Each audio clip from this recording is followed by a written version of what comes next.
മക്കൾ മാതാപിതാക്കളുടെ പ്രതീക്ഷയ്ക്കൊത്ത് വളരുന്നത് അവർക്കെപ്പോഴും അഭിമാനവും സന്തോഷവും പകരുന്ന കാര്യമാണ്. എന്നാൽ വെറും 9 വയസ്സുള്ള ഒരു ബാലൻ തൻ്റെ മാതാപിതാക്കളെ മരണത്തിൽ നിന്ന് രക്ഷിച്ച ഒരു സംഭവമാണ് ഇപ്പോൾ തരംഗമാകുന്നത്. ഒക്ലഹോമയിലായിരുന്നു സംഭവം.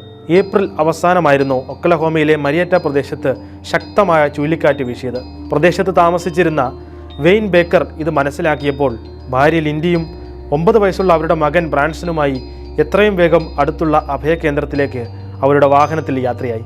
അവിടേക്കുള്ള യാത്രാമധ്യേ ചുഴലിക്കാറ്റ് അവരുടെ വാഹനത്തെ പിടികൂടുകയും ഒരു മരം ഇവർ സഞ്ചരിച്ച വാഹനത്തിലേക്ക് കടപുഴകി വീഴുകയും ചെയ്തു. വെയ്നും ലിൻഡിയും ഗുരുതരമായി പരിക്കേറ്റ് വാഹനത്തിൽ കുടുങ്ങിപ്പോയി. ദൈവാനുഗ്രഹം കൊണ്ട് പിൻസീറ്റിലിരുന്ന ഇവരുടെ മകന് പരിക്കുകളൊന്നും സംഭവിച്ചിരുന്നില്ല. അങ്ങനെ തൻ്റെ മാതാപിതാക്കളെ രക്ഷിക്കുക എന്ന ആ ദൗത്യം ആ 9-കാരൻ്റെ ദൗത്യമായി മാറി. പുറത്തേക്ക് നോക്കിയപ്പോൾ വലിയ ഇരുട്ടായിരുന്നു. എന്നാലും ഒട്ടും ആത്മധൈര്യം കൈവിടാതെ ആ 9 വയസ്സുകാരൻ പുറത്തിറങ്ങി സഹായത്തിനായി ആരെയെങ്കിലും കണ്ടെത്തുന്നതിനായി ആ ഇരുട്ടിൽ 1 മൈൽ ദൂരം ഓടി.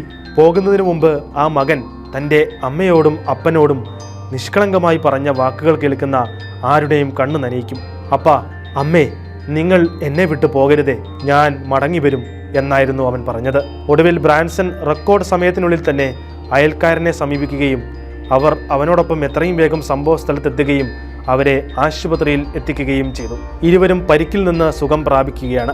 9 വയസ്സ് മാത്രം പ്രായമുള്ള ഒരു കുട്ടി ഇങ്ങനെ ഒരു ഘട്ടത്തിൽ ഭയന്നു പോകാമെന്നുള്ള പൊതുധാരണയെ കാറ്റിൽ പറത്തിയിരിക്കുകയാണ് ബ്രാൻസൺ. അപകടത്തിൽപ്പെട്ടത് തൻ്റെ മാതാപിതാക്കളാണ്.